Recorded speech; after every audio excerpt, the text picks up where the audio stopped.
Welcome to this explainer.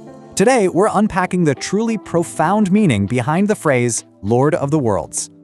We hear it constantly, right? But what does worlds actually mean? Is it just all space and time? Actually, the word Alamin often refers to specific historical eras, species, or unique contexts, not just the universe. So if the Quran says someone was chosen above the worlds, it actually means their specific historical era. Look at this timeline. It shows how divine nurturing carefully cultivated specific role models across very different eras. There was no random lottery here. These figures were chosen over others because of their intensely profound actions. For instance, Maryam, Azia, Khadija, and Fatima were the absolute pinnacle role models of their totally unique times. Take Asya, she rejected an entire physical empire, asking to be saved from Pharaoh's toxic pharaohness. These women sacrificed immensely. It teaches us a huge lesson. Being chosen requires some serious, intense grit.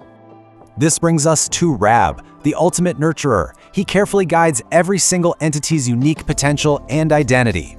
But wait, if God is the ultimate nurturer, does he nurture every single thing the exact same way? The answer is a hard no. Divine nurturing looks completely different for free-willed humans versus instinct-driven animals.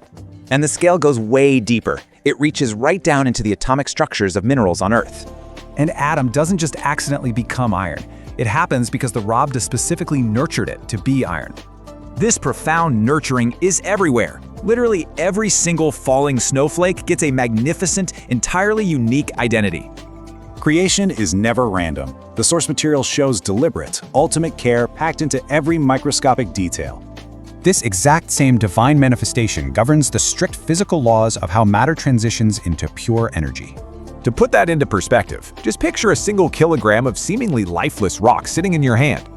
Locked inside that 1 kilo is enough sheer, terrifying energy to completely shatter the Earth multiple times. If one rock holds that much power, can you even fathom the majesty of the Lord of the Worlds? All right, let's dive right into this explainer and unpack something absolutely profound. We're going to look at the paradigm-shifting meaning behind one of the most repeated, yet honestly most misunderstood phrases in all of spiritual history. Lord of the Worlds, or in its original phrasing, Rabbül Âlemîn. Now, if you're familiar with this phrase, you might just picture a distant creator, sort of managing galaxies from afar. But as our source material reveals, the true depth of this concept is wild. It literally bridges the gap between quantum physics, the atomic structure of a snowflake, and the intimate, multi-generational spiritual trials of human history. So stick with me, because we are going to explore how this single incredible concept dictates both the energy trapped inside a rock and the ultimate sacrifices of humanity's greatest figures. So, to kick things off, let's look at a breathtaking question posed to Moses in the Quran. It immediately frames our whole journey into what it actually means to call God Lord, or Rabb. Picture the scene. Pharaoh arrogantly asks Moses, "Who is the Lord of you two?" And Moses responds that his Lord is the one who gave everything its specific nature, its unique creation, and then guided it. The source explains something crucial here. Rabb means the one who instills a specific purpose into the very core of a being and then meticulously nurtures it to fulfill that potential. We're not talking about an absentee landlord. This is a deeply involved, incredibly intimate kind of lordship. Section 1. What does Lord of the Worlds mean? Okay, so when we say Lord of the Worlds, what exactly are these worlds? Well, here is a totally fascinating linguistic twist. The word alam isn't actually originally an Arabic word. The source points out that its ancient linguistic roots in the Semitic language family, likely from Syriac or Aramaic words like olam, tie deeply into the concept of time. It doesn't just mean a physical place like a planet or a galaxy. It refers to a boundless period, an era, or a distinctly defined time frame. And understanding that linguistic root reveals how the source text uses the term in two very distinct ways. Sometimes Alamin means the absolute entirety of existence, right? Every galaxy, every star, all matter and energy between the heavens and the earth. But at other times, it's used to mean a very specific group of people limited to their unique time and space. Catching this dual meaning is a real game changer because it completely shifts how we read those ancient stories about people being chosen above the worlds. Section 2. The chosen of their era. So what does it actually mean when the text says the Creator chose certain people from the worlds? As we just learned, it doesn't mean they were chosen above every single human to ever exist until the end of time. Rather, it means they were the absolute pinnacle of their own specific era. When the text talks about God choosing certain people, we're actually tracing a chronological spiritual evolution. God didn't just pick people randomly, like drawing names out of a hat. The source explains that the text specifically lists Adam, Noah, the family of Abraham, and the family of Imran to show a highly deliberate progression. God selected individuals from their specific eras to push human spiritual evolution forward, step by step. Let's break that down. Adam's selection was all about becoming the prototype for conscious humanity. To be chosen naturally implies there were alternatives, meaning Adam was elevated from among other beings to receive intellect, will, and spirit. Then we have Noah. Noah was chosen because, for the very first time in history, a society had deviated enough to require a specific messenger to bring them back on track. But then, with Abraham, the paradigm completely shifts. The spiritual focus moves away from just the individual messenger and centers on the family unit. The epicenter of spiritual life becomes the home. This is exactly why the Kaaba is called the House of God. Not because God physically lives inside it, obviously, but because it represents the universal house of humanity. It firmly establishes the family and the home as the ultimate sanctuary of faith. Section 3. Sacrifice and the dedication of the human. All right, let's tackle one of the most wildly misunderstood concepts in modern religion, the Qurban, or the act of sacrifice, which ties directly back to that family model established by Abraham. The source emphasizes that modern believers often reduce this entire profound concept just to the animal. But think about it, the meat doesn't reach God. It gets eaten and goes to people. The animal is just food. The true sacrifice, the actual entity drawing closer to the Creator through devotion, which, by the way, is what the word Qurban literally translates to, is the human being. This realization completely reframes the famous story of Abraham and Ishmael. The ram didn't die in place of Ishmael so that Ishmael could somehow be immortal. Ishmael still grew old and he eventually died. The whole point is that Ishmael had to live to be a true sacrifice. You don't become a sacrifice by dying. You become a sacrifice by living a life entirely, unwaveringly devoted to God. And the family of Imran models this exact type of true, living sacrifice perfectly. It started with Haneh, who dedicated her unborn child to the Creator. That child was Mary, who then lived a life of absolute, ultimate purity and devotion. And from her came Jesus. Think about that. This was a family giving from their own flesh, their own blood, and their entire lives across 3 generations. They achieved the ultimate sacrifice without a single animal ever being slaughtered. They sacrificed themselves by how they chose to live. Section 4. The 4 women who shape our horizon. Now, these ultimate examples of being chosen in one's own world are highlighted by 4 exemplary women: Asiya, Mary, Khadija, and Fatima. And listen, they were not chosen by some divine lottery. As the source passionately argues, they were chosen because of their phenomenal, world-altering actions in the face of absolute adversity. Take Khadija, who spent her entire fortune supporting the early message of Islam, so much so that God literally sent her a direct greeting through the angel Gabriel. Or Fatima, who endured crippling social boycotts and emotional agony, stepping up to act as a mother to her own father during his hardest trials. They earned that chosen status through immense grit and unshakable faith. Think about Asiya's monumental choice for a second. As the wife of Pharaoh, she was the princess of the greatest, wealthiest empire on earth. Pharaoh essentially offered her the ultimate symbol of earthly power, perhaps even the grandest pyramid, if she would just abandon her faith. But what did she do? She completely rejected the entire empire for a spiritual house built on proximity to the Creator. She consciously chose unseen truth over the ultimate physical luxury. Her profound realization, perfectly captured in her prayer, shows just an incredibly elevated state of consciousness. She didn't just ask God to be saved from the physical person of Pharaoh, she asked to be saved from the deeds of Pharaoh. She understood that true liberation isn't just about escaping external tyranny. It's about ensuring you don't harbor that exact same arrogance, that same tyranny within your own heart. Section 5. The Secret of Lordship, from the atom to the universe. Okay, now let's completely shift gears and zoom way, way in to see how this exact same concept of Rabb, or Lord, governs the very physical laws of our universe. Rububiyyah, the act of lordship, is manifested directly in matter itself. A gold atom doesn't just decide to be gold. The source explains that the specific atomic arrangement of iron, or gold, or silver is a direct manifestation of this lordship. It gives absolute identity to everything. It dictates the complex biological balance of the human gallbladder, which actually affects a person's temperament. It governs the meticulously unique crystalline design of a single snowflake. God didn't just say, be gold. He manifested a highly specific formula that resulted in gold. When we look at the universe through this specific lens, science takes on a deeply spiritual dimension. When gases turn to liquids or liquids freeze into solids, we aren't just watching blind physics play out. According to the source, what we are actually seeing is matter in a state of absolute submission to the formulas and laws embedded within it by the Creator.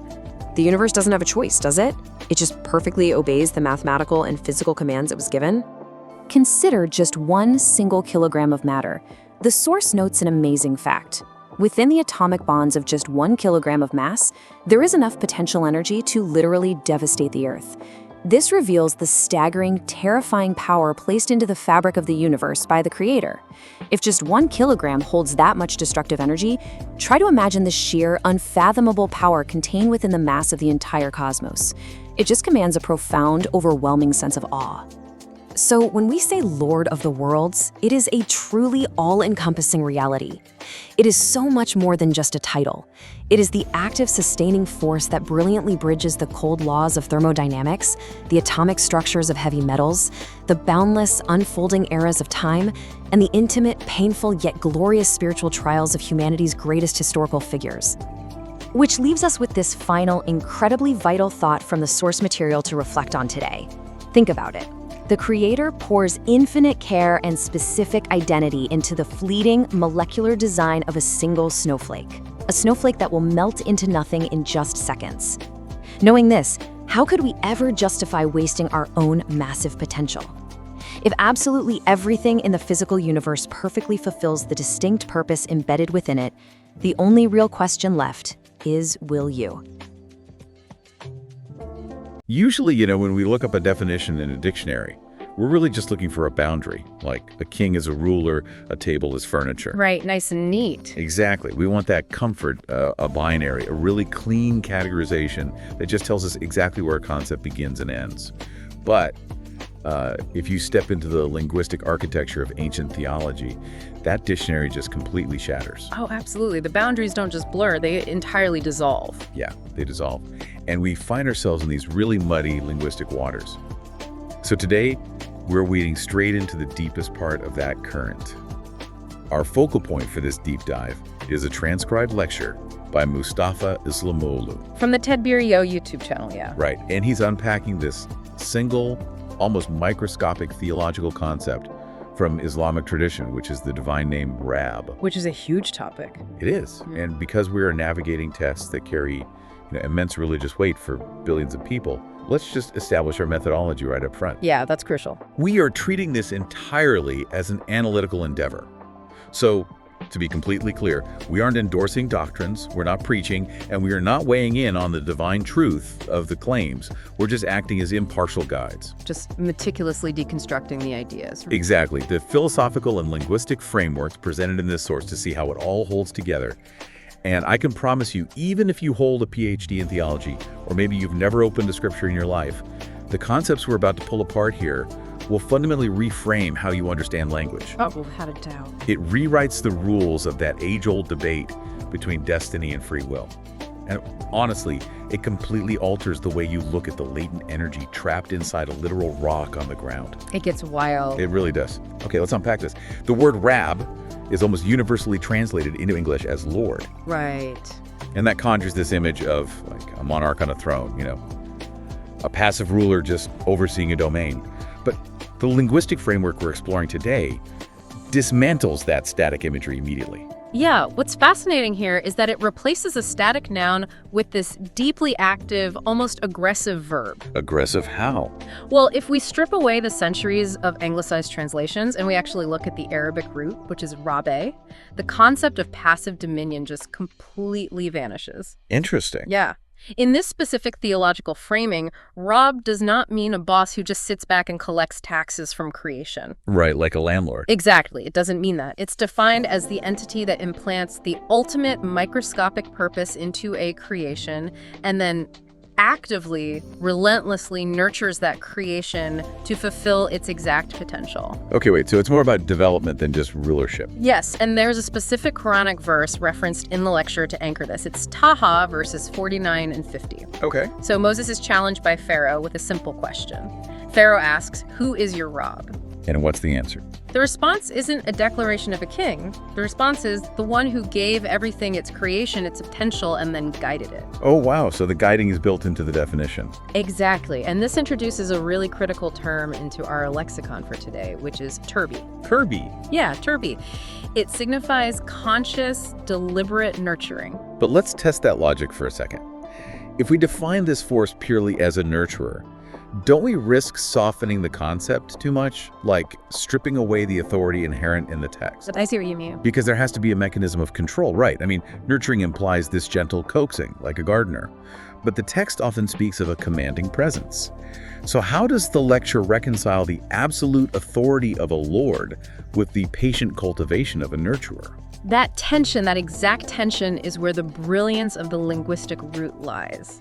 Because the authority is embedded in the implanting of the potential itself. Okay, explain that. The turbi, the nurturing we're talking about, is the authoritative guidance toward that predetermined potential.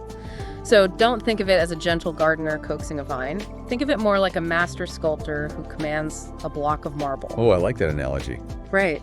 The sculptor doesn't just own the stone, like the way a traditional lord might own a plot of land. They possess this intimate, authoritative knowledge of the statue that is trapped inside it. So they know exactly what it's supposed to be. Yes. The authority of the Rabb is demonstrated through the absolute precision of the turbi. The sculptor chips away every single piece of marble that is not the statue. And that can be a harsh process. Very. It can be violent, it can be demanding, and it is undeniably authoritative. But it is ultimately an act of realizing potential. That shift from a lord who rules by decree to a Rabb who rules by actualization, that's the foundational key that unlocks the rest of this lecture, isn't it? It really is. And it immediately forces us to confront this very mysterious phrasing that appears repeatedly in the text, which is Rabbül Âlemîn. Yes, translated nearly everywhere as Lord of the Worlds. Right, Lord of the Worlds. The lecture points out this phrase appears 42 times in the Quran, and it highlights a grammatical anomaly that just feels too specific to be accidental. Oh, it's definitely not accidental. Right, because Rabb is the only divine name paired with Alamin in this exact possessive structure. Like, we don't read creator of the Alamin or merciful of the Alamin. It is an exclusive pairing. Which implies a deeply symbiotic relationship between the act of nurturing, the turbi, and whatever Alamin actually represents. So let's deconstruct Alamin. On the surface, it's the plural of Alam, right? Correct. And the lecture ties Alam to the root of knowledge. Words like malumat for known things, or alam for a knower. Okay. So an alam is essentially a signpost, a flag, something that makes the abstract known. But when we pluralize it into Alamin, the lecture takes a really sharp left turn away from traditional Arabic etymology, doesn't it? It takes a huge left turn. It asserts that Alamin might not even be an indigenous Arabic word at all. Wait, really? Not originally Arabic? No, because in classical Arabic grammar, pluralizing non-rational nouns, so things that aren't humans, angels, or entities with intellect, that usually follows a broken plural structure or a feminine plural structure. Okay, I follow. But the in suffix in alamin, that is typically reserved for rational, conscious beings. So the very structure of the word breaks the native rules. That's a massive clue. Exactly. Leading linguists to deduce that it was actually imported, it was borrowed from the broader Sami language family. Which is that ancient linguistic ecosystem, right? Yeah. Syriac, Aramaic, Hebrew, Chaldean, Assyrian. Yes. And the lecture traces it back specifically to the Syriac or Aramaic word olam. And here's where the entire spatial paradigm of the text just collapses. Because it doesn't mean physical worlds. No. Olam does not mean physical planets. It doesn't mean galaxies or solar systems or physical spheres of existence. Olam means time. Time. Specifically, a bounded fragment of time, an era, a generation, or an epoch. Wow. If that etymological link holds, the implications are staggering. I mean, we have to consider how ancient languages interacted. Like, they weren't just trading physical goods along the Silk Road, they were trading these massive meta-concepts. Yeah, like tribes trading and marrying, they traded ideas. Right. It's like how modern languages borrow tech terms today. Like, ancient people were borrowing the ultimate meta-concepts from one another. Time, existence.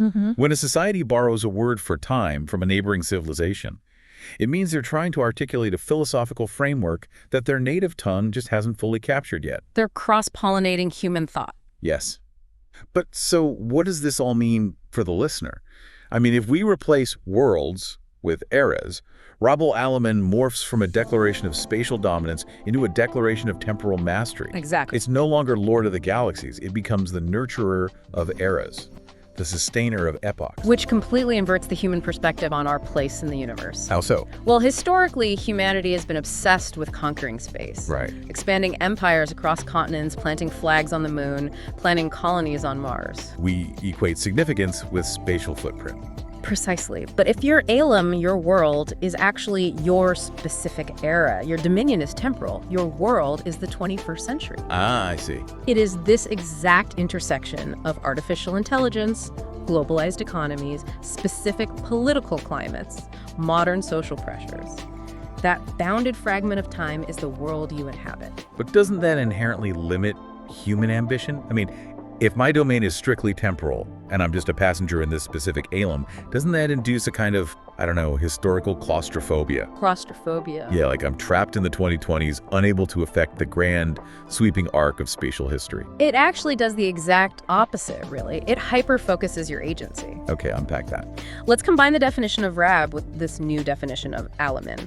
If Rabb is the force that implants specific potential and nurtures it, and Alam is a specific era, it means you are not dropped into this timeline by accident. Oh, wow. You were coded with a specific potential required for this exact fragment of time. Your specific psychological makeup, your talents, your burdens, they are the exact tools required for the turby of this era. So you aren't meant to conquer the geography of the Earth. You're meant to master the moral and social challenges of your generational moment. Yes, you are asked to fulfill the potential of your specific Alam. That sets up a pretty brutal meritocracy, though. Because if every era requires its inhabitants to rise to the occasion, how do we measure who actually succeeds? Well, the lecture transitions from this temporal definition of worlds directly into the theology of being chosen. And it uses this exact new lens to completely deconstruct the historical pedestal we put prophetic figures on. Right, and we see this really vividly when the text analyzes Mary, or Miriam, because the traditional reading of the scripture states that God chose her above the women of the worlds. Above the women of the Alamin. Right. And for centuries, commentators have read that as an absolute eternal superlative. Like, Mary is the undisputed, unparalleled pinnacle of womanhood across all past, present, and future timelines. But the lecture weaponizes our new definition of Alamin to dismantle that absolute supremacy. Because if Alamin means eras, then Miriam was chosen above the women of her specific era. her greatness is contextual. Exactly. And to prove this, the lecture pulls in a well-documented hadith, a recorded saying of the Prophet that lists the 4 greatest women of paradise: Khadija, Fatima, Asiya, and Miriam. Okay, so she's part of a group. Right. And the deductive logic applied here is razor sharp. If Miriam held an eternal, undisputed monopoly on greatness transcending all time, a theological text would never dilute her status by listing her alongside 3 peers. That makes perfect sense. The existence of a cohort fundamentally proves that her selection was bounded by her specific Alam. Yes. But I do want to push back on that a little bit, because religious frameworks generally thrive on absolutes. The idea of an undisputed greatest serves as this ultimate moral compass. By reducing her status to a contextual peerage, are we diminishing the theological weight of her story? I don't think so. Because if she's just the MVP of her specific season, doesn't that make her less divine? Here's where it gets really interesting. It's like talking about sports MVPs. You don't have to be the greatest player of all centuries to be the MVP. You just have to be the absolute best in your specific season, your world. But does that lower the stakes? It actually makes her infinitely more accessible, which is arguably a heavier theological weight. Really? Yeah, think about it. When a figure is an unreachable absolute superlative, they cease to be a model and they just become an idol. That's a great point. You can revere an idol, but you cannot emulate it. by making her greatness contextual, by saying she navigated the brutal, specific challenges of her era better than anyone else. It transforms her from an untouchable myth into a replicable standard. She becomes proof that mastering your specific ailum is actually possible. Exactly. This contextual greatness fundamentally changes how we view divine selection. Which brings us to arguably the most radical theological claim in this entire analysis. The lecture examines a sequence of selection in the Quranic verse Ali Imran 33. And that verse states, God chose Adam, Noah, the family of Ibrahim, and the family of Imran. It's a clear lineage of selection. It is. But the lecture pauses at the very beginning of that sequence, Adam. The premise is really simple. To be chosen, there must be a lineup. Selection inherently requires an alternative. So if Adam is the first man, who is he chosen from? And here, the lecture introduces a really sharp distinction between biological existence and human consciousness. It asserts that Adam was chosen from among Beshar. Beshar? Yes. Linguistically, Beshar refers to a mortal biological entity, just a creature driven by instinct, physiology, and survival. So preconscious humans, essentially. Exactly. The argument is that these biological entities existed prior to the concept of Adam. The act of choosing Adam wasn't a magic trick of materializing flesh from thin air. It was the injection of a soul, intellect, and moral free will into a Beshar. And that injection is the exact moment the biological entity evolved into the conscious archetype of Adam. Right. Let's pause and dissect the gravity of that for a second. We are looking at a theological framework for the evolution of moral agency. The text is separating the hardware biological existence from the software conscious, willful human existence. That's a perfect way to put it, hardware and software. But if being chosen is simply receiving intellect and free will, that doesn't really sound like a reward. Yeah. It sounds like a terrifying burden. I mean, a Beshar just eats, sleeps, and reproduces without any moral consequence. Yeah. Adam actually has to answer for his choices. Precisely. To be chosen in this framework is to be burdened with agency. And we see how this burden scales up through the sequence the lecture highlighted. Right, the lineage. Yeah, so Adam represents the dawn of individual consciousness, the burden of the self. But an individual isn't enough once populations grow and societies actually form. So the sequence moves to Noah. Noah represents the first messenger, which is the burden of correcting a collective, straying society. Individual moral agency must now operate on a macro societal level. But societies are so abstract. Like, you can't hug a society, you can't easily discipline a society. They're unwieldy. Exactly, which explains the next pivot in the sequence. Ibrahim. Yes, Ibrahim. Hi. He represents the distillation of that massive societal burden into the most vital structural building block of human existence, which is the family model. Ibrahim's era shifts the focus from the broad collective back to the microcosm of the family unit. Right, and the lecture points to the Kaaba, the Baytullah, as the physical manifestation of this shift. And traditionally that's called the house of God. People picture it as physical divine real estate. But the lecture strips away that literalism entirely. Yeah, because God doesn't require a physical house to reside in. So what is the Kaaba actually doing in this framework? The lecture argues it is the ultimate symbol of the human home.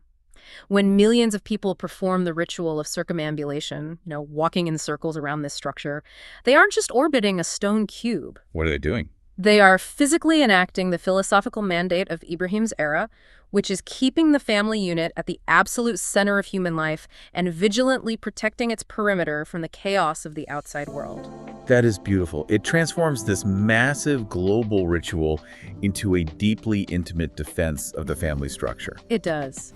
And it is this intense focus on the family that sets the stage for one of the most controversial and honestly widely misunderstood narratives in history. The Qurban, the sacrifice. Yes. Specifically, the story of Ibrahim being commanded to sacrifice his son, Ismail. And this is where we really need to tread carefully, because the traditional reading is just soaked in blood and blind obedience. A father is commanded to kill his son, he prepares to do it, and at the last second, a ram is provided as a substitute. Right. And the modern iteration of this is the ritual slaughter of an animal. But the lecture insists on a complete philosophical inversion of this narrative. It states categorically that the animal is not the true sacrifice. Because if we follow the logic of everything we've discussed so far, the nurturing turbi, the burden of moral agency, the mastery of one's era killing the son, achieves literally none of those things. Death is just an exit strategy. Exactly. If Ismail is killed, his potential is permanently severed. The lecture argues that the animal is killed in place of the human so that the human can become the true sacrifice. Right, and I want to refine the analogy we often hear about this, which is the idea of a stunt double. Compared to a stunt double in a movie, the ram takes the lethal hit, so the main actor, the human, can finish the rest of the movie, which is life's purpose. But that analogy kind of falls short because it implies the actor just gets to survive and enjoy the rest of the movie. And that's definitely not the case here. No. The lecture uses two specific terms that make this survival a grueling obligation. Saliyamel, which is righteous action, and Kurbiyat, which is achieving closeness to God. The human isn't spared so they can just relax. They're spared so they can bear the lifelong agonizing burden of living righteously. Living as a sacrifice is infinitely harder than dying as a martyr. Right, because a martyr makes one agonizing choice in a fraction of a second, and then it's over. They're immortalized in the finality of death. But a living sacrifice requires Ismail, and by extension the modern believer, to wake up every single day for the rest of their natural life and continuously subjugate their biological instincts, their bishur to their moral intellect, their Adam. It's exhausting. It requires them to constantly nurture their potential, their Tedbiryay, in the face of the friction of their specific era. The animal dies so that the human is condemned to the infinitely harder task of living purposefully. And the lecture points out this piercing critique of modern religious practice here. People become hyper-fixated on the mechanics of the ritual, right? The sharpness of the blade, the distribution of the meat, the logistics of the animal, and they entirely abandon the philosophical core. The source literally says the meat goes to humans. Only the piety, the consciousness, goes to God. Because when you obsess over the animal, you're obsessing over the stunt double and completely ignoring the script you were supposed to be performing. Wow. The ritual of Kurban is supposed to be an annual physical reminder that you owe a debt of living action. Your life was spared, so now you must pay for that survival through Sali Amel. So if the ultimate expression of devotion isn't found in a singular dramatic death, but in a relentless lifetime of earned action, where do we actually find the blueprints for this? Well, the lecture pivots magnificently here. It doesn't look to the patriarchal prophets for the ultimate examples of this living sacrifice. It points directly to a specific lineage of remarkable women. Yes. We return to the family of Imran, which was one of those chosen lineages mentioned earlier. Imran and his wife, Hannah, are the parents of Maryam. And Hannah's story perfectly embodies this living sacrifice before Maryam is even born.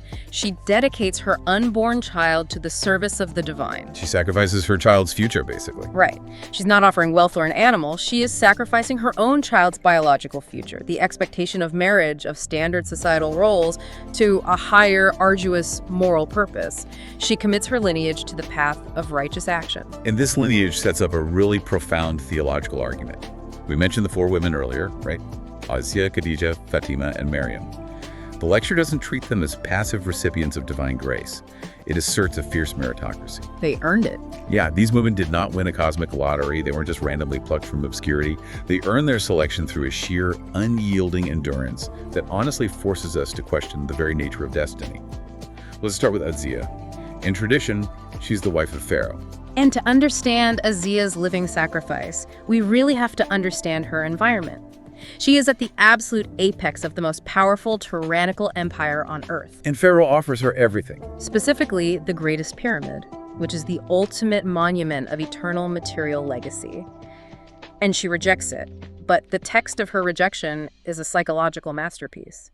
She prays for a house in paradise, yes, but the lecture highlights a critical clause in her prayer. Which is? She asks to be saved from Pharaoh and from his deeds. We really have to unpack the psychology of that clause because it's just staggering. It is one thing to want physical liberation from a toxic person or an abuser, to want to escape the walls of the palace. But to pray to be saved from his deeds is an act of supreme self-awareness. It's one thing to escape a toxic person. It's entirely another to pray that you don't absorb their toxicity yourself. Yes, she recognized that proximity to absolute power, proximity to a tyrant, it acts like a virus. The great danger wasn't just that Pharaoh would physically harm her. The danger was that she would internalize his pharaohness. She recognized that if she accepted the pyramid, she might begin to justify the slavery used to build it.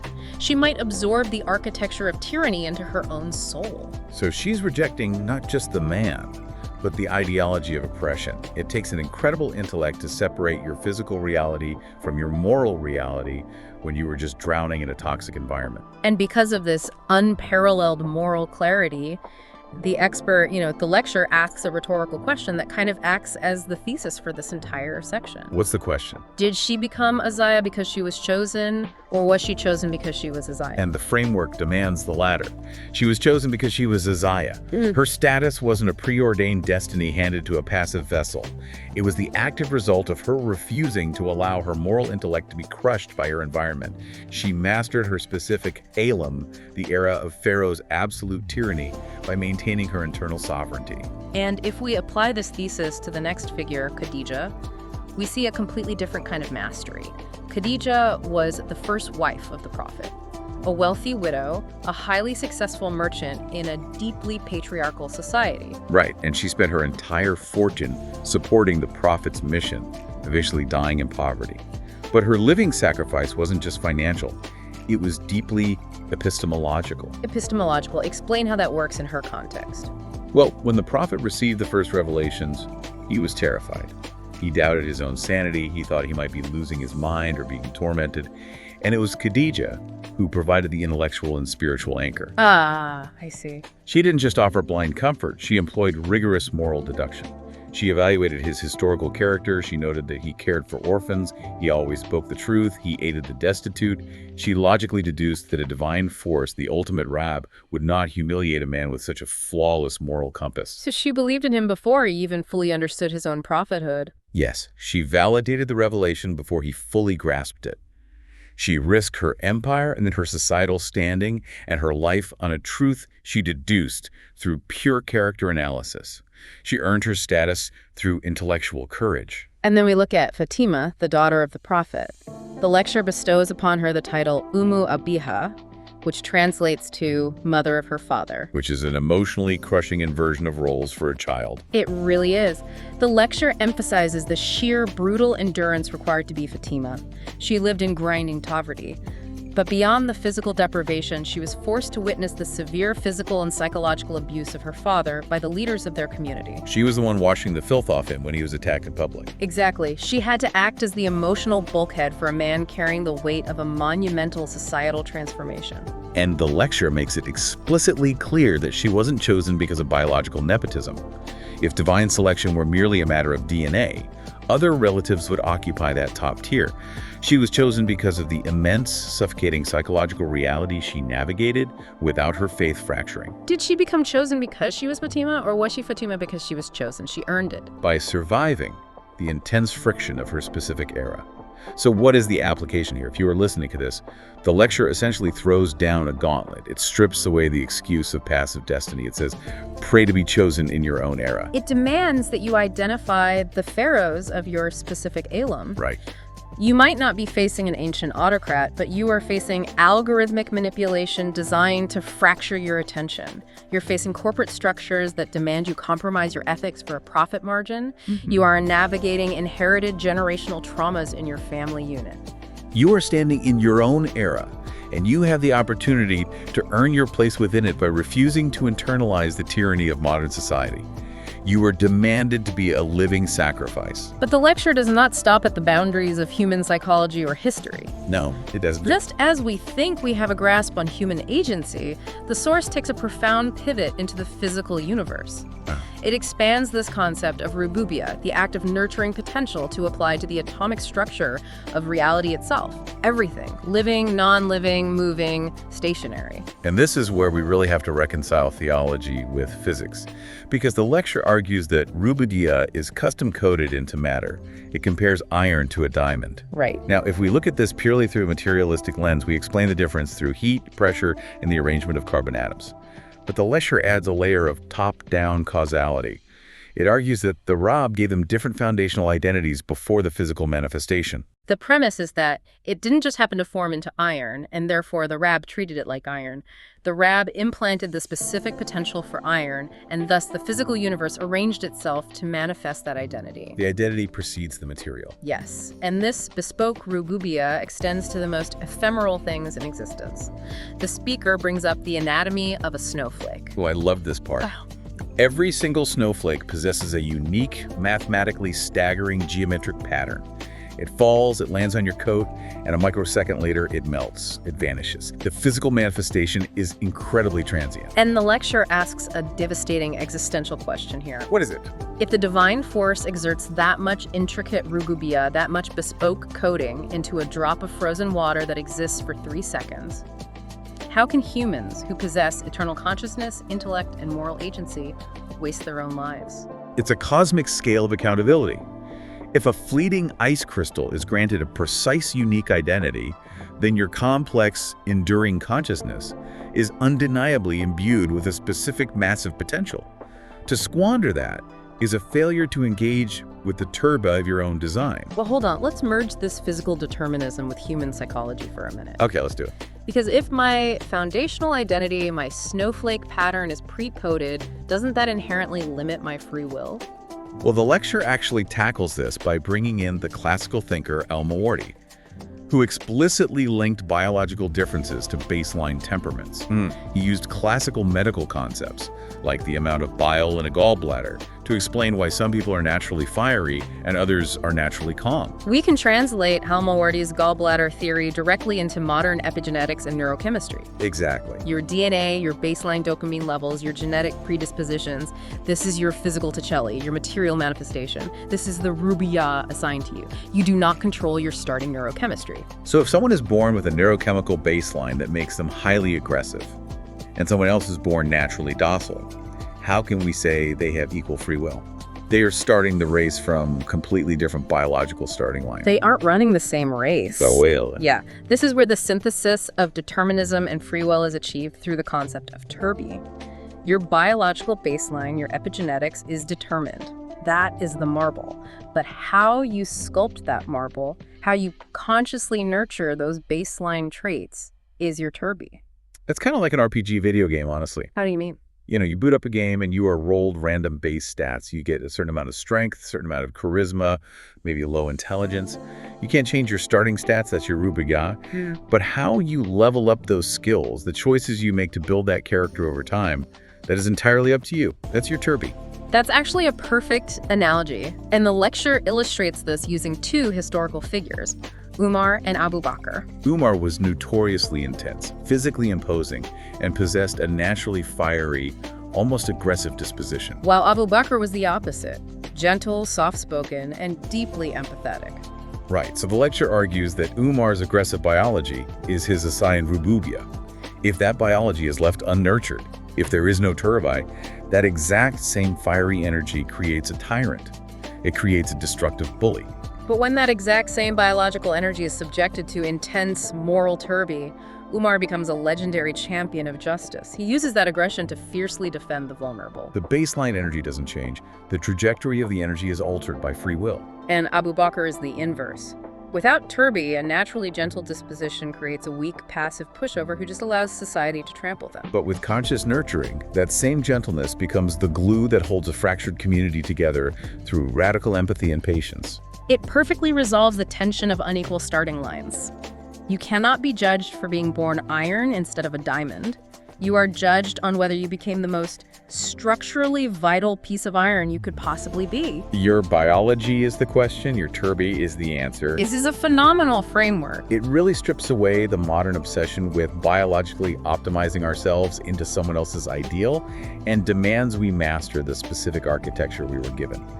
And realizing the sheer scale of that potential leads us to the final, really explosive pivot in the lecture. Yes, the speaker shifts from biology to theoretical physics. He brings up the concept of atomic energy, specifically referencing the reality of EMCFL. He asks the audience to consider a single kilogram of matter, just a totally unremarkable rock you could hold in one hand. And physics dictates that within the mass of that silent rock, there is enough latent energy to obliterate a city, perhaps even shatter the Earth if the atomic bonds were fully unleashed.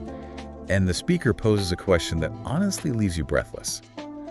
If the divine architect packed this much latent, world-altering energy into a single dead rock, Imagine the energy packed into the totality of the universe. It forces a massive perspective shift. We've spent this entire time talking about human potential, eras, and conscious agency, and suddenly we're reminded of the sheer, terrifying scale of energy that serves as the backdrop for our existence. It is a moment of profound awe.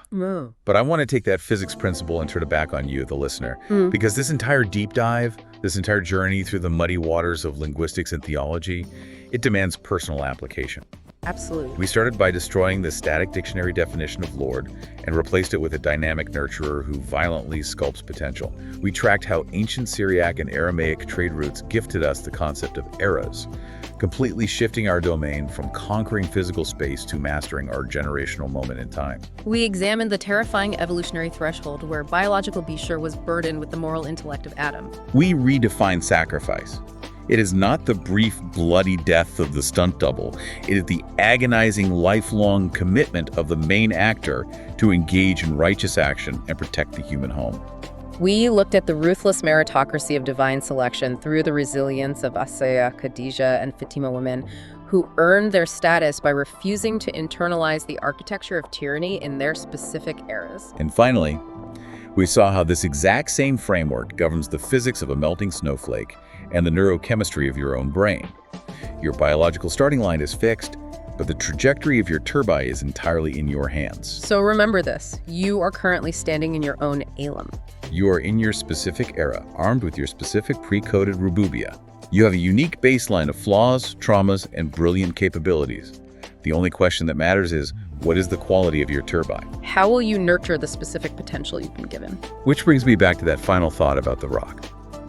The lecture leaves us staring at the physics of a 1-kilogram stone, marveling at the apocalyptic energy locked inside its atomic structure. But I want you to think about what that means for yourself. If the physical universe hides that much latent, world-altering power in a handful of silent dirt, what kind of untapped, unimaginable potential is locked inside the human mind? What is resting dormant in your consciousness, just waiting for the right moment of intellectual friction to be unleashed? If a dormant stone can reshape the earth, what can a fully realized, morally nurtured human consciousness do to an era? That is the question you have to answer in your world.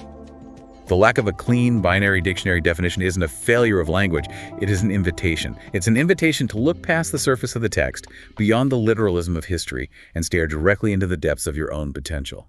Thank you for joining us on this deep dive. Keep questioning the boundaries, keep mastering your era, and we'll see you next time. This submission is a profound theological exploration of the divine name Rabb, examining how divine nurturing manifests across linguistics, the lives of chosen historical figures, and the physical universe. But getting right into it, reading this feels like walking through a breathtaking museum where the guiding rope has suddenly vanished. Yeah, that's it. That's a really great way to describe it. Right? Because we move from linguistics to ancient families to the atomic structures of silver and cabbage. Is there a risk that the audience might lose the central thread connecting these exhibits? The narrative arc currently dilutes its most powerful theological revelations by distributing them across loosely connected historical and scientific tangents. Dilutes it, yeah. Right. And to understand why that's a weakness, we just have to look at the sheer cognitive distance the reader is being asked to travel here. I mean, the material jumps dramatically between completely disparate topics. It's a huge leap. Like, we start with this fascinating etymological breakdown of Alam, noting its Syriac and Aramaic roots. Exactly, meaning specific eras or peoples rather than the whole universe. And then suddenly we're into the lineages of Ibrahim and Imran and the spiritual struggles of Asya and Khadija. And from there, we're thrust into a hard science discussion about atomic chains of iron and diamonds. Yeah, which is just, it's a lot. It is, and while each segment is individually compelling, there's no consistent anchor reminding the reader why they're moving from one subject to the next. So the core theme just kind of gets lost in the shuffle. Exactly. The core theme of Rububiyyah, the divine nurturing of potential, it just gets buried under the sheer volume of transitions. The reader is working so hard to figure out they're now reading about molecular biology instead of ancient linguistics that they forget the theological framework they're supposed to be applying. But couldn't we argue that the author is, assuming the audience will just connect the dots themselves? Like, if the whole paper's about Rabb, maybe they think the reader will naturally apply that lens to everything. I mean, you could argue that, but it's a massive assumption of the reader's endurance. Even a really educated audience has a finite amount of cognitive energy. Right. So the suggestion here is to re-anchor each major sectional shift explicitly to the central premise of Rabb, bringing out an entity's ultimate potential. Creating like a tight chain of cause and effect, rather than just a sequential list. Precisely. You shift the structure from, here is another interesting thing, to because we've established this truth, we must now examine this logical next step. Do you have some concrete examples of how the author could actually do that? Because I feel like the transitions right now are just so abrupt. Yeah, absolutely. Let's take the move from the etymology of Alamin, the chosen people of their specific era, to the chosen women, like Maryam and Fatima. Right, you just turn the page and the topic is different. Exactly. So to fix this, you add an explicit transition. You could write something like, because God nurtures each era differently, we must look at how this nurturing manifested in specific individuals who reach their highest potential within their own times. Oh, I see. That explicitly gives the reader permission to carry the previous concept forward. Yeah. And later, when shifting to the scientific examples, use a transition that bridges the gap. Say something like, this exact same nurturing principle that guided Khadija's spiritual growth also dictates the physical growth of the universe down to the rigid atomic structure of gold. Oh, wow, that completely changes the feeling of the text. It proves that theological rule is universal. Right. It turns a jarring subject change into a profound realization. That's a great fix. Well, smoothly transitioning to the materials section on Qurban, the sacrifice, this part really stood out to me. It's a really powerful section. It is. They make this striking point that the animal being slaughtered is merely meat, but the human is the actual sacrifice. Right, shedding their ego. Exactly, to achieve taqwa or piety that actually reaches God. This is a stunning reframing of a widely known ritual, but considering it's tucked squarely in the middle of a genealogical timeline between Ibrahim and Imran, does its placement undersell its philosophical weight? The profound reinterpretation of the Qurban ritual as a transformation of the human soul is currently overshadowed by the broader historical genealogy surrounding it. Yeah, it really felt buried to me. It is. I mean, the paradigm-shifting idea that the animal is slaughtered so the human can be sacrificed is arguably the most original, thought-provoking, and emotionally resonant insight in the entire piece. Totally. Yet it's sandwiched abruptly in a historical section detailing lineages and the building of the Kaaba. It's kind of like handing someone a map of a city and casually mentioning that one of the streets is paved with solid gold, but then immediately pointing at the next intersection without taking a breath. That is such a good analogy. And because the text moves past this insight so quickly to get to the family of Imran, it severely dampens the theological impact. It just deprives the reader of the chance to absorb it. Exactly. So the suggestion here is to elevate the Qurban concept to serve as the central philosophical climax of the historical section. Okay, so deliberately restructuring the surrounding genealogy to build up to the specific revelation. Yes. We need to stop treating this as just another bullet point in a timeline. What are some concrete examples of how to do that? Because structurally, chronologically, the sacrifice happened when it happened. Right, chronologically, yes, but the history should serve the philosophy here. So instead of listing the chosen families sequentially, frame the discussion of Ibrahim and Ismail specifically as the ultimate case study of Rububiyyah in action. Oh, okay. Use the story of Ismail not just as a timeline event, but as the absolute peak of a soul being nurtured to full submission. Setting the entire life of Ibrahim up as the runway for this moment. Exactly. And then mechanically, you pull the Qurban insight out of the running text and give it a bold, standalone paragraph or section. Like physically isolating it on the page. Yes. Force the reader to pause and reflect on the distinction between the animal's physical death and the human spiritual elevation before moving on to the story of Imran's family and the dedication of Maryam. I love that. Just giving it room to breathe makes it the definitive peak of that middle act. It really does. Well, connecting this theme of human spiritual potential to the grand finale of the source material, the text dives into physics at the end. Right, the cosmic scale. Yeah, it asserts that God assigns unique identities to a snowflake, a drop of water, and dictates the atomic chains of diamonds. And it has this mind-bending concept that a 1 kilogram rock contains enough bound energy to destroy the Earth. It's a huge shift in scale. It's a staggering cosmic scale to end on, but by zooming out to astrophysics and molecular biology, does the ending leave the reader ungrounded from the deeply intimate human stories of Asya and Khadija that we just read?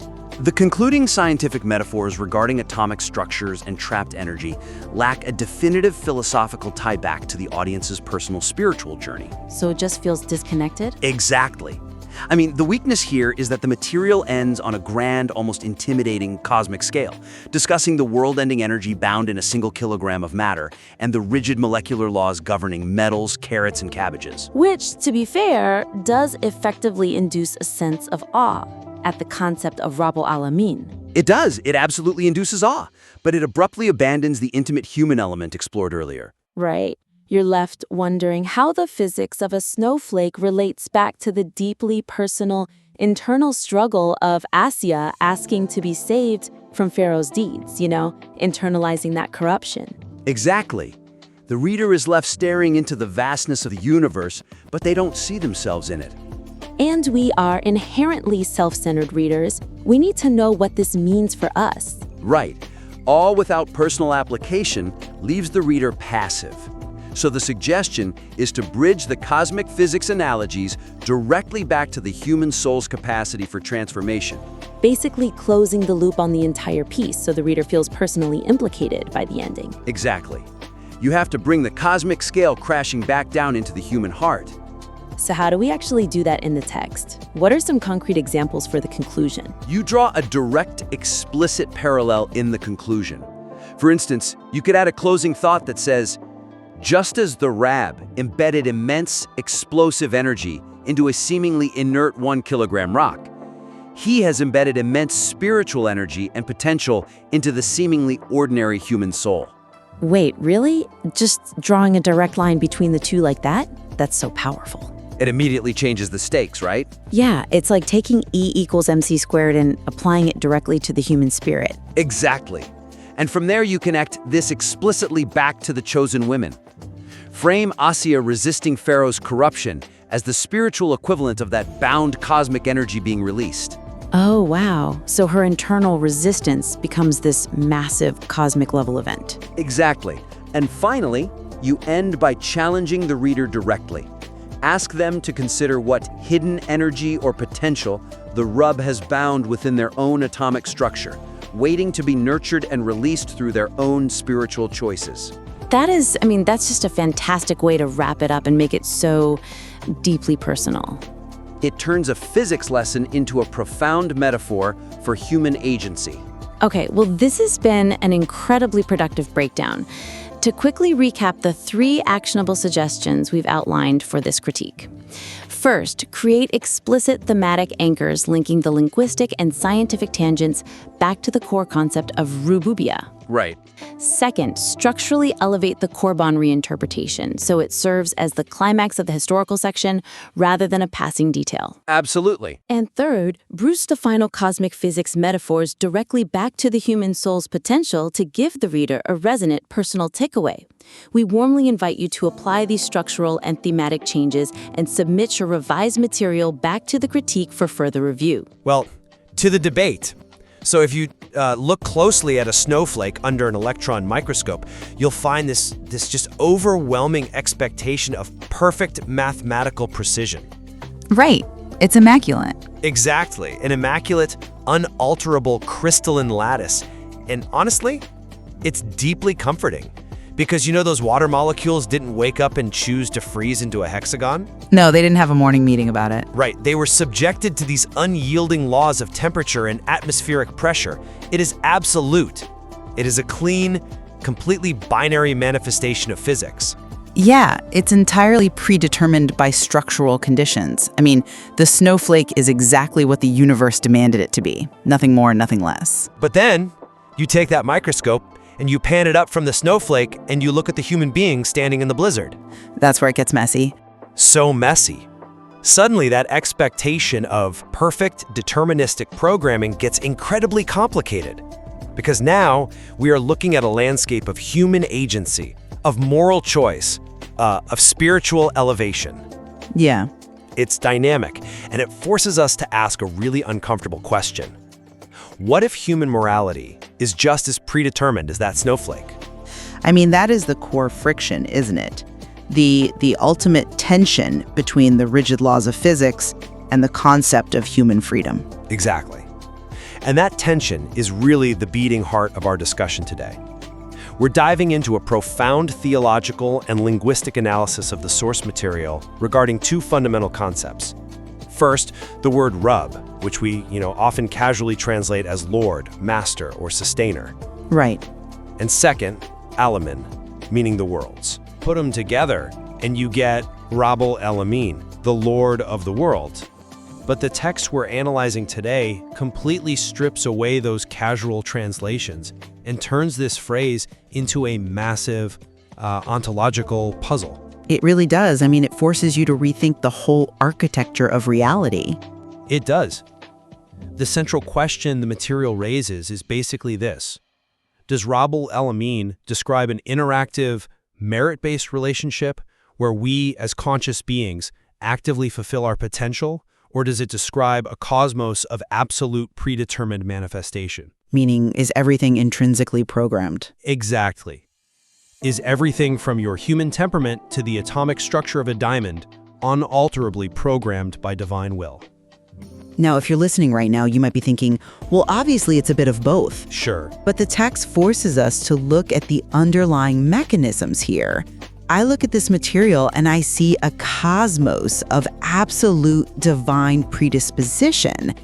The text uses a specific term for this, Teshelli, which essentially means a direct, unfiltered manifestation of divine will. Right. In this view, identity and function are strictly assigned by the Creator.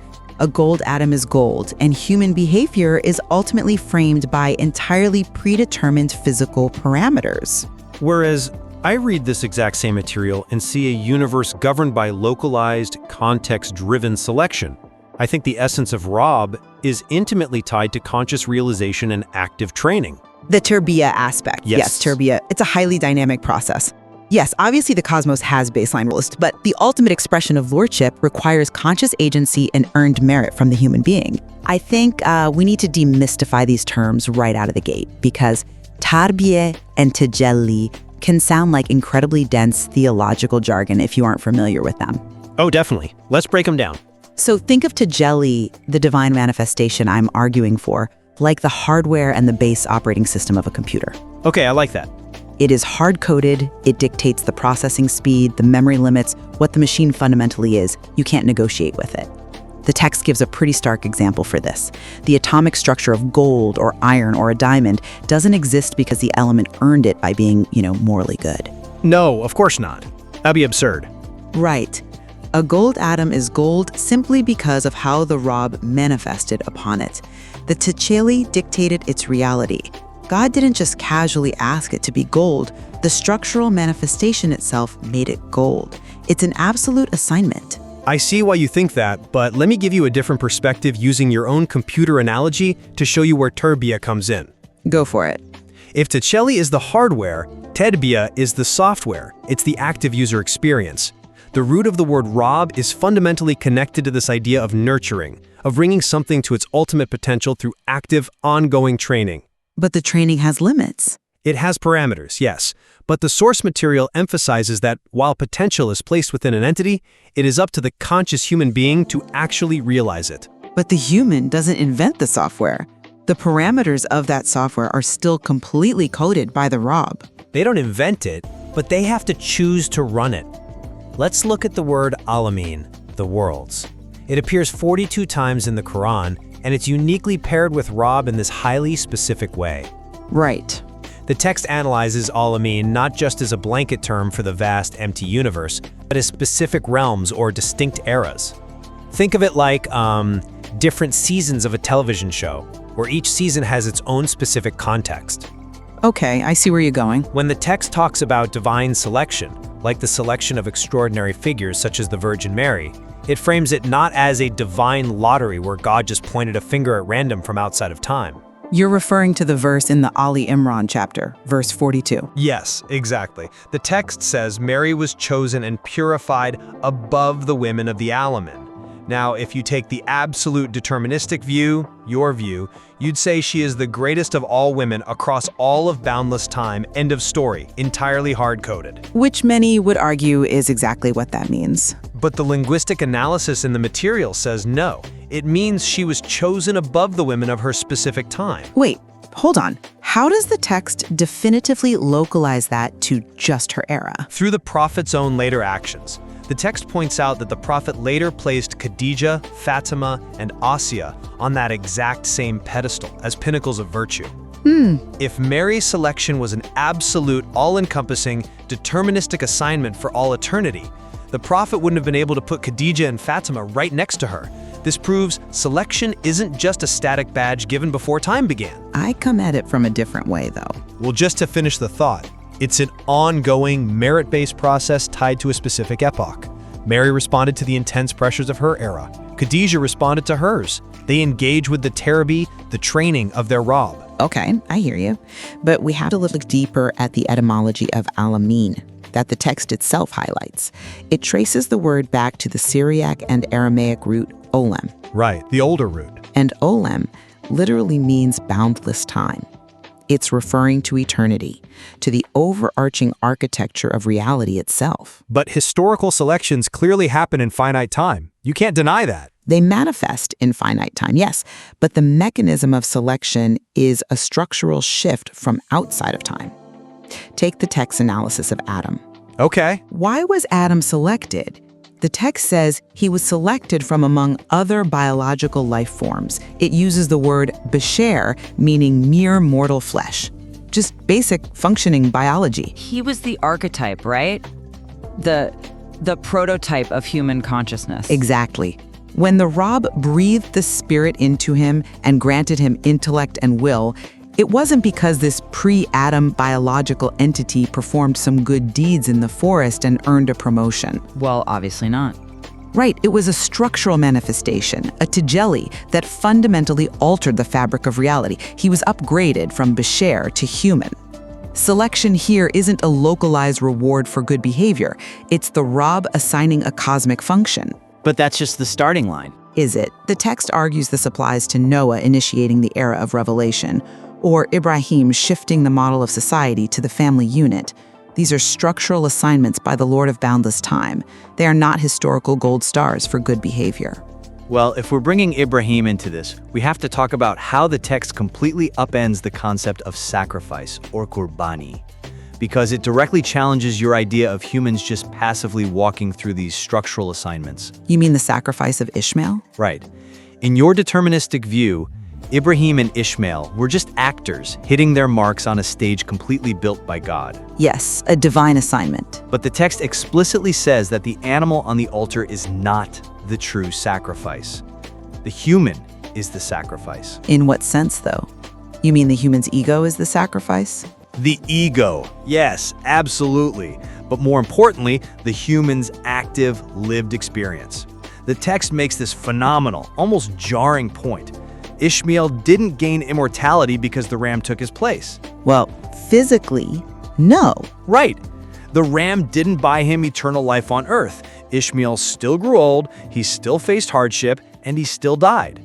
The text literally says everyone is sacrificed in their own place. Meaning the animal's place is the physical slaughter on the altar, but the human's place is life itself. Precisely.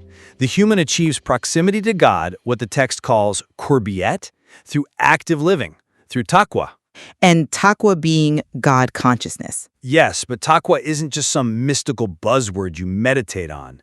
It's the friction of making really hard choices in real time, consciously aligning your actions with divine will when every biological instinct tells you to be selfish. I agree there is friction.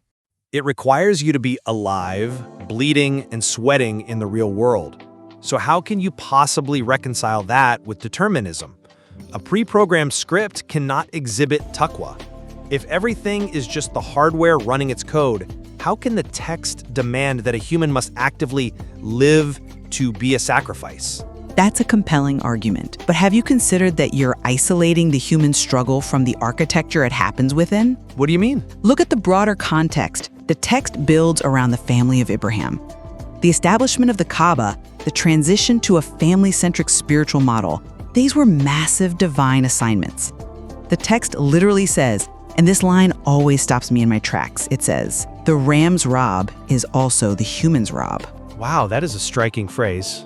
It's profound, isn't it?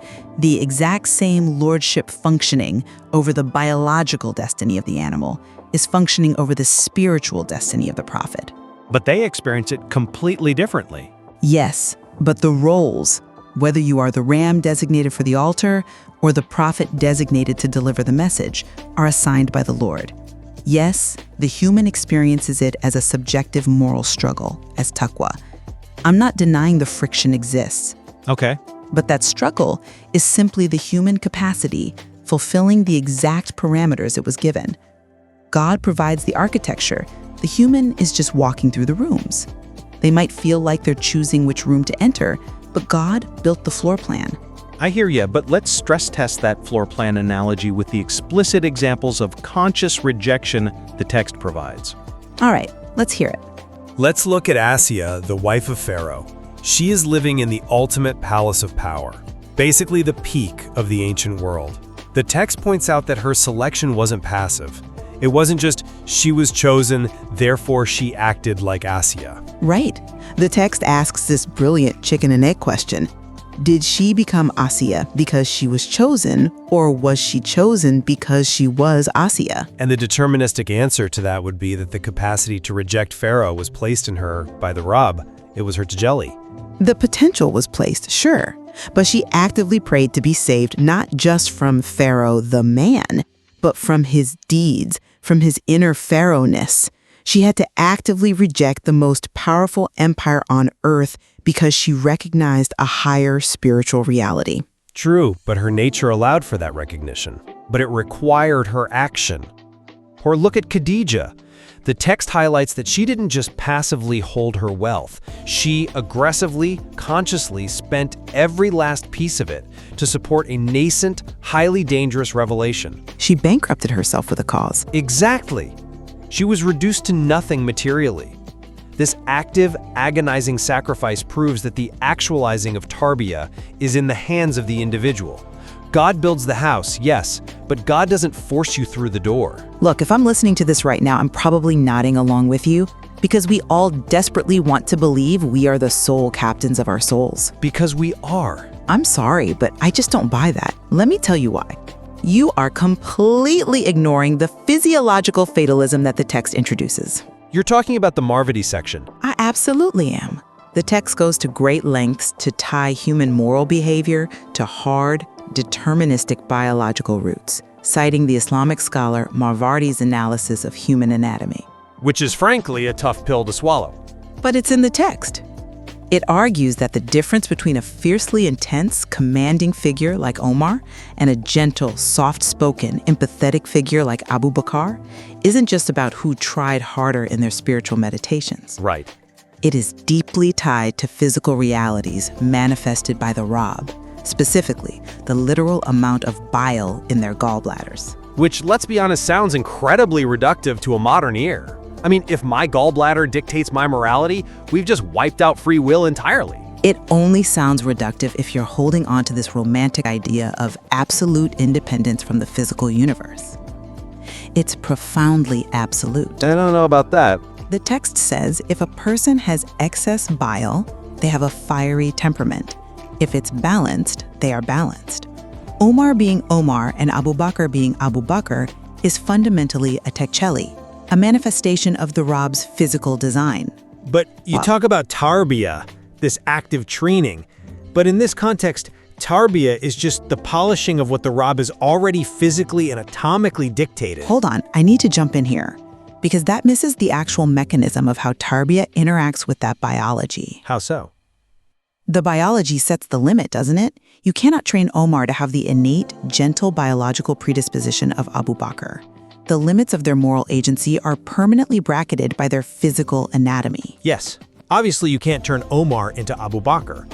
But the text explicitly explains how the training works.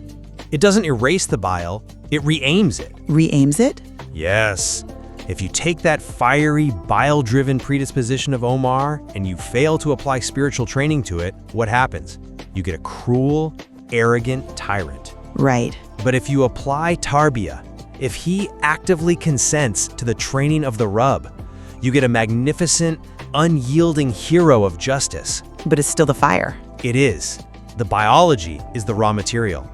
But the moral outcome, tyrant or hero, is entirely dependent on the vector of that fire, which requires the active participation of the individual's will. I see what you're saying, but that's the crux of Rabbul Âlemîn for me. God puts the potential inside matter. Think about the physics analogy the text uses. If you take 1 single kilogram of matter, it contains enough latent energy to shatter the Earth, E = mc squared. Right, the formula written into the fabric of reality. Exactly. The Rabb placed that earth-shattering energy into a simple rock, but the rock doesn't choose how that energy is used. It just sits there until physics demands a reaction. Because it has no will. Exactly. A human being, however, has immense, latent spiritual and physical energy packed into their soul and body, and it is the conscious alignment of the human will with the divine law that dictates whether that energy creates a tyrant or a hero. Okay. The universe provides the physics, but conscious human alignment fulfills the ultimate moral purpose of the cosmos. But doesn't that make the human an exception to the rest of the universe? You keep returning to human agency, but the text culminates in a vision of universal scope. How is it an exception? Because Rabbul Âlemîn means the Lord of all these intricate systems. The text concludes by emphasizing the sheer overwhelming scale of divine command over everything that isn't human. Well, I don't think we are an exception. I think we are the focal point. But look at the scale the text provides. It notes that 2 plots of soil right next to each other have completely different chemical identities. Every single raindrop, every single snowflake falling in a blizzard possesses a totally unique, unrepeatable structural identity. Right. And they don't have free will. They don't have tarbiyah. They obey simply because the formula is written into them by the Rabb. They are entirely subjugated. Flawlessly subjugated. The transition of matter from gas to liquid, liquid to solid, mass to energy, all of these operate under strict pre-written formulas. The text says the Rabb is the author of the formula, and once written, the creation executes it perfectly. Yes, the physical creation. When the Quran says the heavens and the earth were told, come willingly or unwillingly, they replied, we come willingly. The cosmos is a flawless execution of a predetermined code. I'm not disagreeing with the physics of it. But to elevate human agency to the point where it supposedly dictates the terms of this relationship, where we decide if we're going to be a hero or a tyrant, feels like it ignores the overwhelming majesty of a Rabb whose taselli commands the atomic lattice of a diamond and the nuclear fusion of a star. Why would the human gallbladder be the one place in the universe where God relinquishes control? I don't think it's relinquishing control. I think it's inviting participation. It doesn't ignore the majesty. I'd argue it elevates it. Elevates it how? Think about it. What is more majestic? A programmer who writes a script that runs perfectly on a closed loop? Or a creator who designs a system so robust, so infinitely complex, that it can grant agency to a piece of mortal flesh, let it make its own choices, and still have the ultimate design of the universe hold together? That is a very compelling way to frame it. The ultimate flex of design is allowing for free will within the design itself. Exactly. But let's try to summarize where we've landed on this extraordinary material, because it really does pull you in 2 fascinating directions. It absolutely does. From my perspective, the text portrays a deeply interactive universe. The concept of Rabbul Âlemîn shows us a God who provides the starting point, the raw material, and the immense potential. Whether that's the intellect given to Adam, the wealth given to Khadija, or the fiery, bile-driven energy given to Omar. The baseline parameters. Right. But the Rabbul demands active tarbiyah, continuous spiritual training, and righteous deeds from humans to actually fulfill that selection. The cosmos is the stage, the lighting is set, but the human must actively step out and choose to perform the play. And from my perspective, I read this text and it primarily evokes awe at a cosmos of absolute divine design. Yeah. It presents a universe where everything from the atomic structure of iron and gold to the unique crystalline identity of a snowflake to the very biological humors that shape our emotional dispositions is a direct, unalterable manifestation of the Rabb's initial design. We aren't negotiating with the universe. We are witnessing the unfolding of a perfect, pre-written formula where everything is exactly as the Lord of the Worlds manifested it. The Tecelli is simply inescapable. It is really fascinating how the exact same text, analyzing the exact same Arabic and Aramaic roots, supports both of these massive philosophical frameworks. It's brilliant. I think we can both completely converge on the fact that the material brilliantly elevates the concept of Rabbül Âlemîn far beyond a simple title you just casually recite in a prayer. It turns it into a comprehensive framework for understanding both the rigid mathematical laws of quantum physics and the fluid, agonizing dynamics of human morality. Absolutely. We may disagree on whether human agency or divine predisposition is the ultimate focal point of the text, but there is no denying the depth of the linguistic and theological analysis provided here. No denying it at all. It bridges the gap between the hard material sciences and deep spiritual philosophy in a way that doesn't feel forced. It actually demands that you understand both. It really does. Viewing existence through this dual lens, acknowledging the inescapable physical determinism of our bodies, our gallbladders, our environments, while simultaneously wrestling with the agonizing, beautiful responsibility of our spiritual agency. It's a lifelong endeavor. It is. It's what taqwa actually looks like in practice. Listeners will find endless depths to explore within the linguistic and philosophical layers of this material. Oh, definitely. Though I imagine anyone listening will probably be thinking about their own gallbladders for the rest of the day. They absolutely will. So the next time you are standing in a blizzard and you look closely at that perfectly predetermined snowflake resting on your sleeve, you might just have to ask yourself, are you the snowflake, flawlessly executing a design you didn't write? Or are you the one who decides what to build with the snow? A question for the ages. Indeed. Thank you for joining us on The Debate. This is the brief on the Islamic concept of Rabbül Âlemîn, or Lord of the Worlds. We're breaking down one of the Quran's most repeated phrases to see exactly how it connects divine purpose to the literal laws of physics and human potential. First, let's look at Alamin, meaning worlds. Rooted in Syriac and Aramaic, that doesn't always mean the infinite universe. It frequently refers to a specific era. So when the text says Mary or Adam were chosen from the worlds, they were selected from their specific time. It's kind of like a class valedictorian, They're chosen as the absolute best of their specific graduating world. But if Alamin defines these specific categories, how exactly does the Lord, or Rabb, govern each uniquely different realm? Well, second, the attribute of Rabb manifests uniquely in every single creation. A diamond's atomic structure is totally different from iron because that specific command is distinctly tailored to shape that exact element. So does this mean the fundamental laws of chemistry are essentially just the physical fingerprints of divine will? Yeah, for sure.